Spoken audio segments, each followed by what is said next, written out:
আসসালামু আলাইকুম, আশা করি সবাই ভালো আছেন। অনেক সুস্বাদু একটি রেসিপি নিয়ে আসলাম ইউটিউব চ্যানেলে। আমার প্রথম রেসিপি মিষ্টি কুমড়া পাকোড়া। খুবই মুখরোচক ও সুস্বাদু রেসিপি এটি। আসলে এত মজা, যারা খেয়েছেন তারাই বুঝবেন, আর যারা না খেয়েছেন অবশ্যই ট্রাই করে দেখবেন বাসায়। তো এটা এখন সহজেই পাওয়া যায় শহরাঞ্চলে। আগে তেমন একটা দেখা মিলতো না, তো গ্রামে গঞ্জেই দেখা মিলতো এটার বেশি। বর্তমানে এখন গ্রামেই খুব কম দেখা যায়। তো যাই হোক, বড় কথা হচ্ছে আল্লাহ তাআলা রিজিকে রেখেছেন। তো ফুলগুলি একটা একটা করে এভাবে কেটে নেব। এভাবে কাটার ফলে ভেতরে যে একটা অংশ থাকে সেটা বের হয়ে যাবে, ঝাঁকি দিলে বের হয়ে যাবে। তো অনেক সময় ভেতরে পোকা থাকে, আর ফুলগুলি যেহেতু একেবারেই সফট, খুব সাবধানে কাটতে হবে এবং পরিষ্কার করে এভাবে ধুতে হবে। ভেতরটা কিন্তু ফাঁকা, তো এইভাবে আমি পানি দিয়ে আস্তে আস্তে ঝেঁকে ঝেঁকে এভাবে ধুয়ে নেব, কারণ অনেক সময় ফুলের ভেতরে ছোট ছোট পোকা থাকে।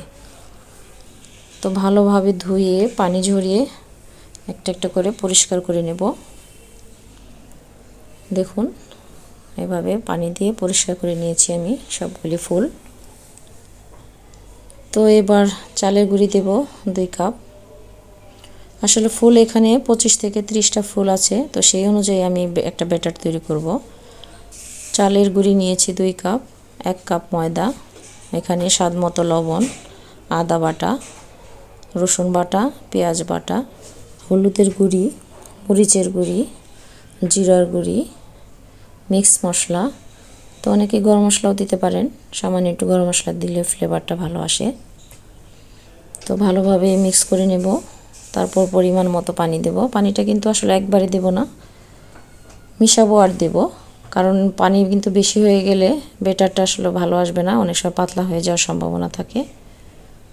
তো আমি আগে শুরুতে অল্প একটু পরিমাণ পানি দিয়েছি, তারপর সুন্দর করে মিশিয়ে নেব। এবার আরেকটু পানির প্রয়োজন, এই জন্য আরেকটু পানি দিয়ে দিলাম। তো খুব ভালোভাবে কাঁটা চামচ দিয়ে অথবা মিক্সার দিয়ে মিশিয়ে নিতে পারবেন। তো এখানে একটু কাঁচামরিচের বাটা দিলে ভালো হয়, ফ্লেভারটা ভালো আসে। তো কাঁচামরিচের বাটা নিয়ে এই জন্য আমি একটু কুচি করে দিয়েছি ফ্লেভারটা আসার জন্য। ঘনত্বটা এমন হবে যেন বেশি ঘন না হয়, আবার একেবারে পাতলা না হয়। তো কড়াইয়ে তেল দিয়ে দিলাম, একটু পরিমাণে বেশি দিয়েছি তেল। আসলে চাইলে আপনি হালকা করে তেল দিয়েও ভাজতে পারেন, তো এইভাবে দিলে একটু ক্রিস্পি হয়। বেটারের ঘনত্বটা কিন্তু একেবারেই পারফেক্ট, এরকম হলে আপনার ভাজিটা পাকোড়াটা সুন্দর হবে। তো একে একে আমি দিয়ে দেব যতগুলি দেওয়া যায়, যেহেতু ডুবো তেলে ভাজবো। তো অবশ্যই খেয়াল রাখবো একটার সাথে যেন আরেকটা লেগে না যায়। উল্টানোর সময় অবশ্যই খেয়াল রাখতে হবে যে তেল যাতে ছিটে না যায়, খুবই সাবধানে উল্টাতে হবে।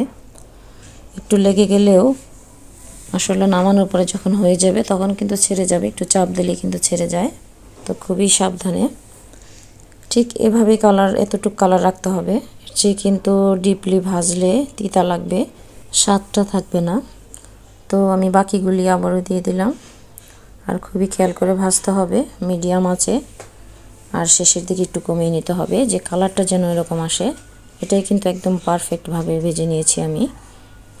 বেশি গাঢ় হলে কিন্তু স্বাদটা থাকবে না, আর তিতা হয়ে যাবে। দেখুন কতটা ক্রিস্পি, ভেতরটা একেবারে সফট, যেহেতু ফুলের বড়া। তো অবশ্যই ট্রাই করবেন আপনারা বাসায়। ভালো থাকবেন সবাই, আল্লাহ হাফেজ।